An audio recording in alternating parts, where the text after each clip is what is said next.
Passarei então a chamar o candidato a presidente do Conselho de Administração, Dr. Fernando Ribeiro Mendes, secretário de Estado da Segurança Social e secretário de Estado da Indústria, Comércio e Serviços e administrador da Associação Mutualista Montepio. Isto hoje está-me a correr. Isto hoje, eu não sei, eu acho que hoje escrevi aqui as coisas muito... Peço-vos desculpa, mas isto hoje não está a correr muito bem. Mas, de qualquer das maneiras, Dr. Fernando Ribeiro Mendes.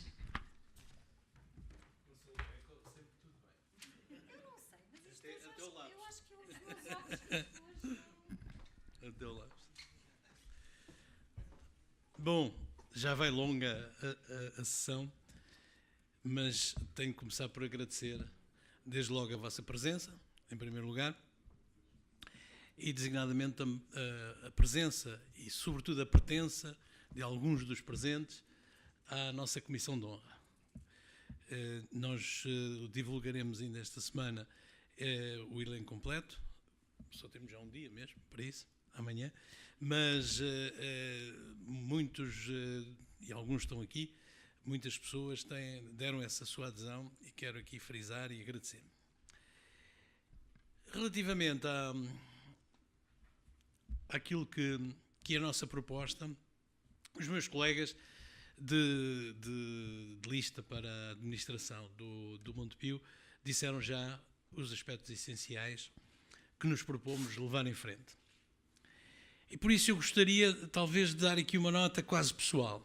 Não é muito o meu hábito, mas gostaria de o fazer hoje e nesta altura da campanha. E essa nota é a seguinte: eu aceitei há 3 anos integrar uma lista, tal como o Miguel Coelho, liderada pelo Dr. Tomás Correia. Essa lista foi vencedora, é verdade que houve contestação judicial a essa vitória, no entanto, ela não foi aceita pelos tribunais. E, portanto, exercemos o nosso mandato. E eu entrei com a ideia que íamos fazer uma transição, não diria tranquila, mesmo na época não pensei isso, mas segura, para uma nova fase de vida do Montepio. Arrumar os problemas da Caixa Económica, me pareciam que estavam estabilizados com a nova administração que tinha entrado em funções, e darmos robustez associativa e mutualista à associação. E começámos a trabalhar. Mas a certa altura, não direi exatamente quando, tive uma epifania negativa.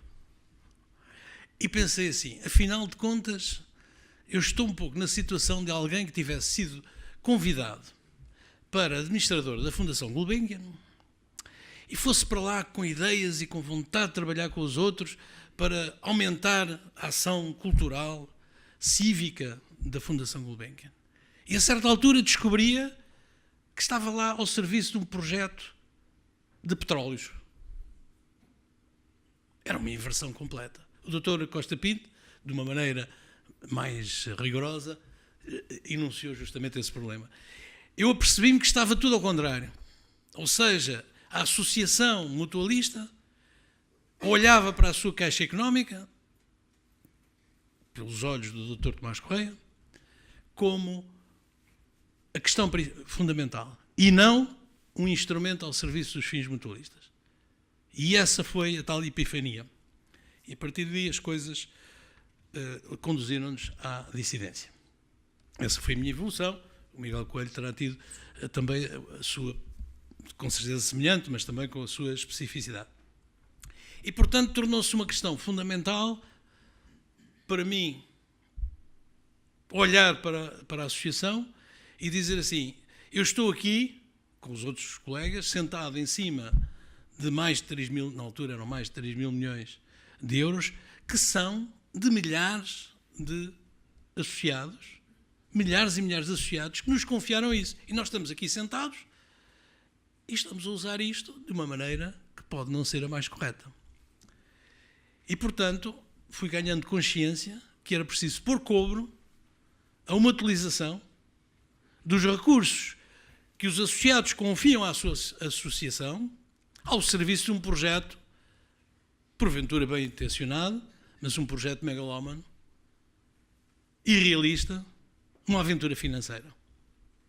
E quando ouvi falar, já bastante adiantado no nosso mandato, que agora o que era preciso era um grupo financeiro da economia social, fosse lá isso o que fosse, e que até talvez pudesse vir a haver uma fusão com as caixas de crédito agrícola,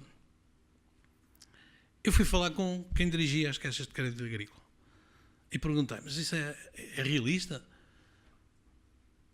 Bom, por pudor não vou dizer a resposta. Os termos não foram os mais educados, mas era negativa. Enquanto lá estiver alguém, nem pensar em colaboração. E, portanto, tudo isso me fez estranhar. É claro, é verdade que em plena crise de 2017, o Governo, e bem, a meu ver, preocupou-se com a situação de Montepio. Tinha andado distraído, o Governo atual, o Governo anterior também andou distraído, só se preocupam quando as coisas aparecem nos jornais. Mas isso, os governos fazem isso e a gente não pode levar a mal. E o Governo, e bem, disse que apoiaria sempre o Montepio, se houvesse uma situação de crise aguda, como estava a haver, e que iria viabilizar a entrada da Santa Casa da Misericórdia de Lisboa no capital social da Caixa Económica. E bem, disse isso. O pior foi a seguir, como se recordam. Foi tudo uma atrapalhada. O pobre deste provedor que lá está, na altura ainda era vice-provedor, comprometeu-se mais ou menos com 200 milhões. Depois chegou o provedor e teve que defender isso. Lembram-se o que é que sucedeu? O homem, coitado, não sabia onde é que se havia de meter e acabou por quase tirar da carteira dele 75 mil euros e vamos lá meter 75 mil euros. E parece que estão numa conta, fui informado que estão numa conta da Caixa Económica, mas ele ainda não tem o capital, isto é, ainda não tem a titularidade das ações correspondentes aos 75 mil euros. É uma coisa extraordinária. Coitado. Enfim, tudo isto para vos dizer o seguinte, foi para mim claro que estando eu naquela administração e partilhando isto com o Miguel Coelho, fizemos esta trajetória em conjunto, não podíamos silenciar primeiro o nosso desconforto e a seguir a nossa firme oposição a esta evolução. E foi isso que sucedeu. E o resultado está à vista. Falámos com muitas pessoas. Havia um grupo que aqui nesta sala foi revelado pelo Dr. Norberto Pilar, nesta mesma sala há uns meses, que tinha 3 pessoas no início, depois alargou. E nós conversámos todos.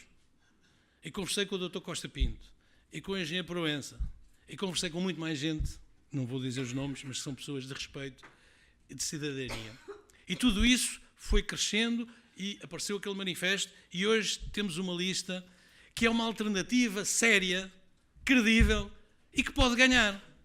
É claro que muita gente que nos apoia, não falo dos outros, esses são mais realistas, mas há muita gente que nos apoia que diz, epá, isto está perdido.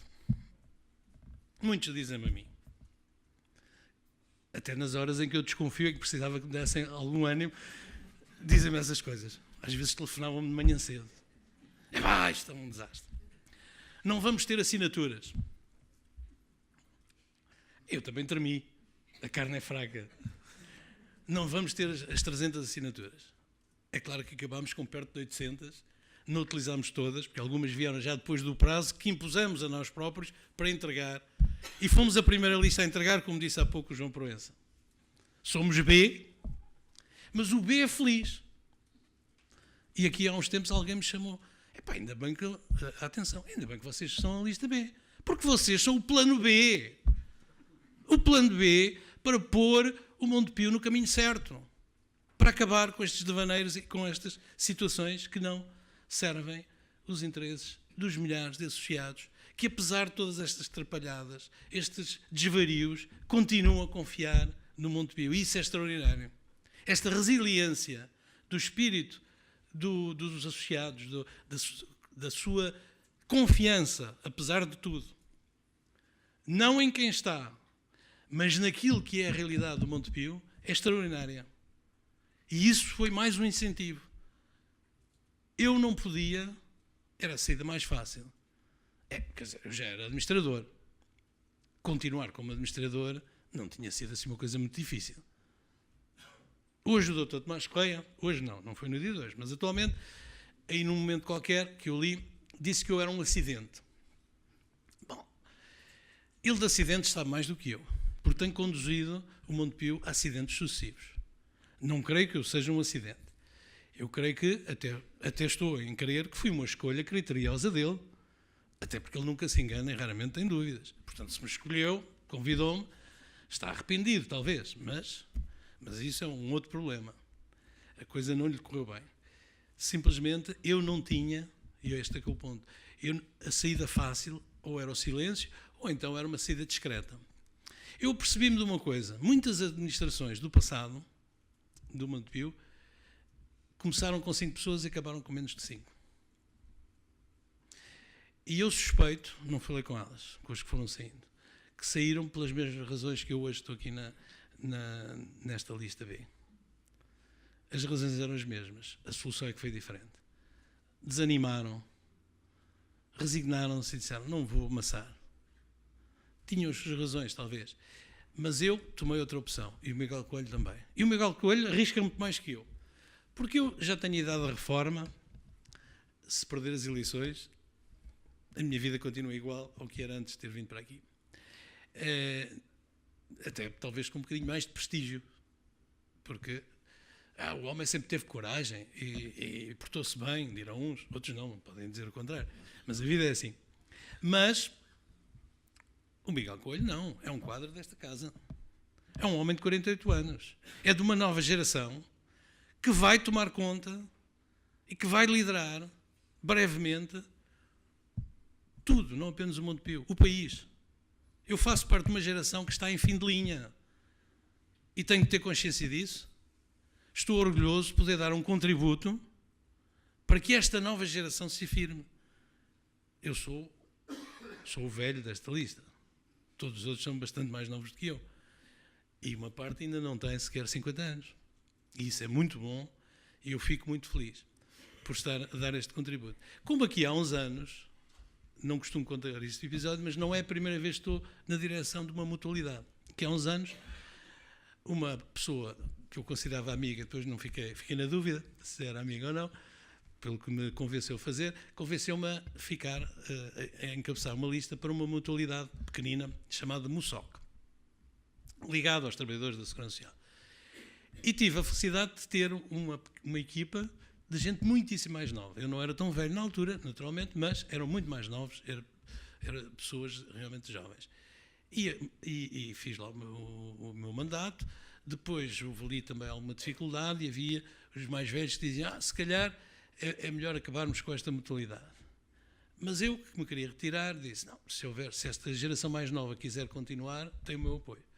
E a mutualidade continua a ser uma das mutualidades deste universo de cerca de 100 mutualidades que há no país, muitas das quais, ainda há pouco falava ali com uma das fundadoras dessa mutualidade MUSOC, que também está ali presente, muitas delas estão falidas e inativas até, e só servem para passar uma carta mandadeira a um senhor que depois toma conta aí de uma união das mutualidades.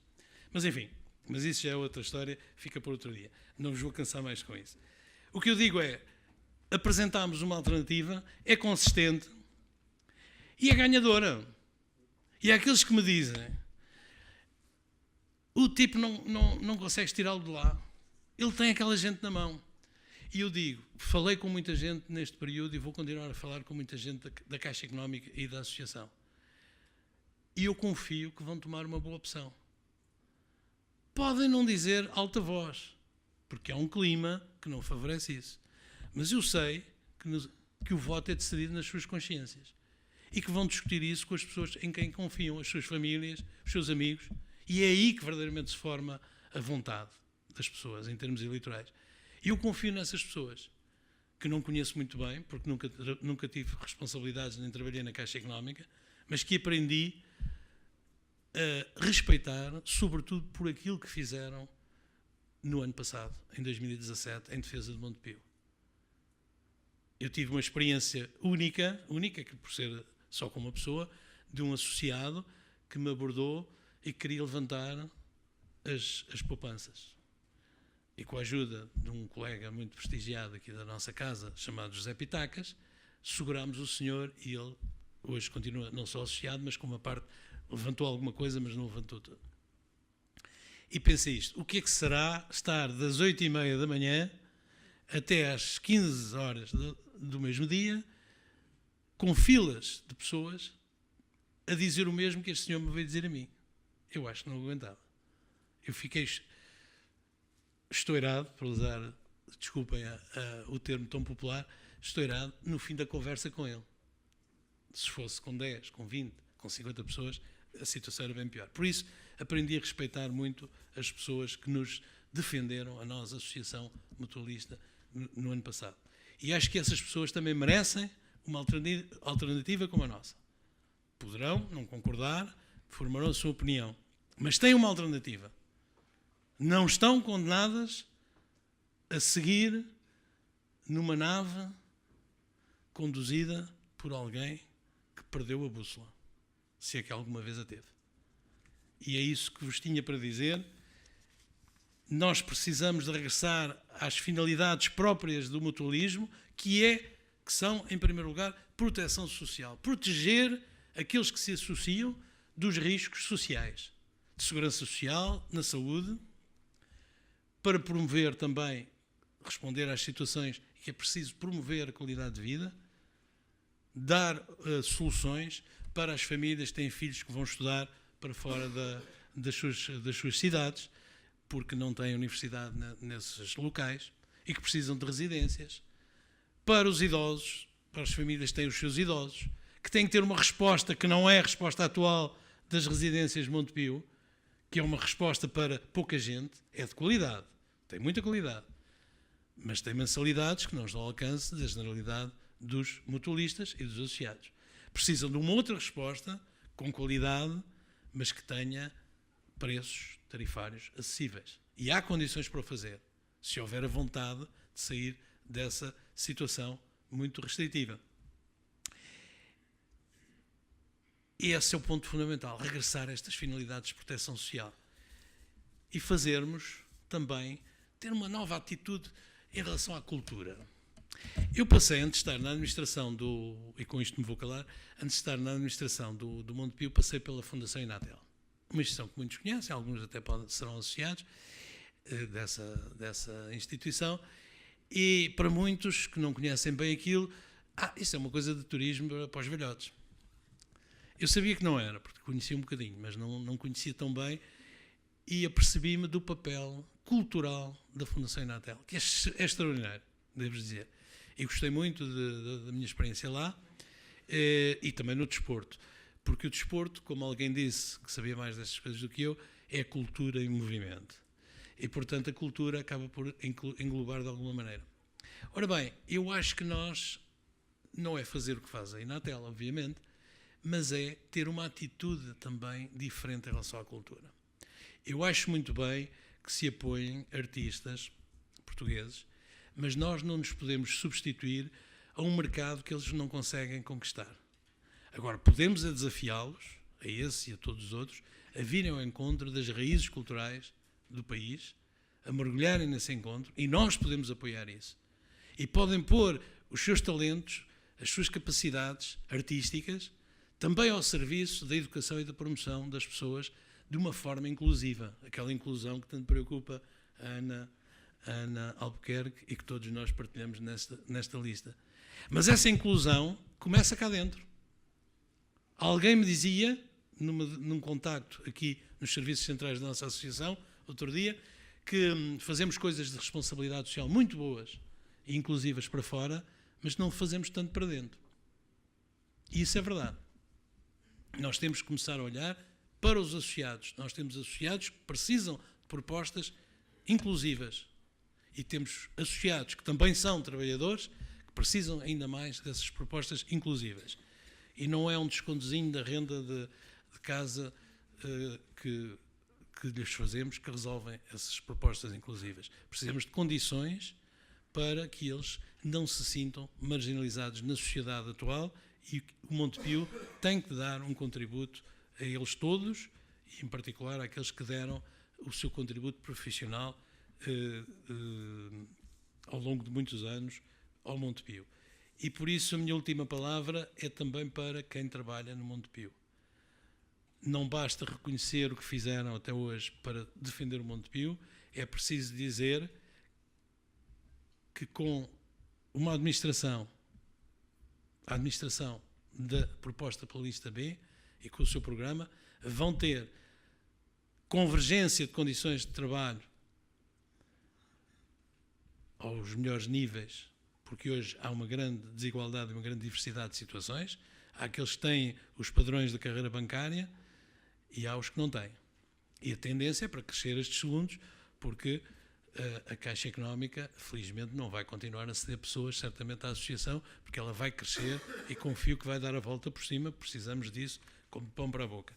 E, portanto, temos que criar condições de realização profissional e pessoal, condições equitativas dentro de todo este universo Montepio e fazer uma certa convergência de carreiras. Quem trabalhou, quem deu a sua dedicação, está a dar, ou já está reformado e deu no passado, merece um grande apoio da sua associação, que foi não só o local de encontro para se proteger contra os riscos sociais, mas foi também o local onde se fizeram profissionais e onde deram o seu contributo à sociedade. Merece esse nosso reconhecimento. E por isso queremos transformar o Montepio no melhor local para trabalhar em Portugal. Muito obrigado.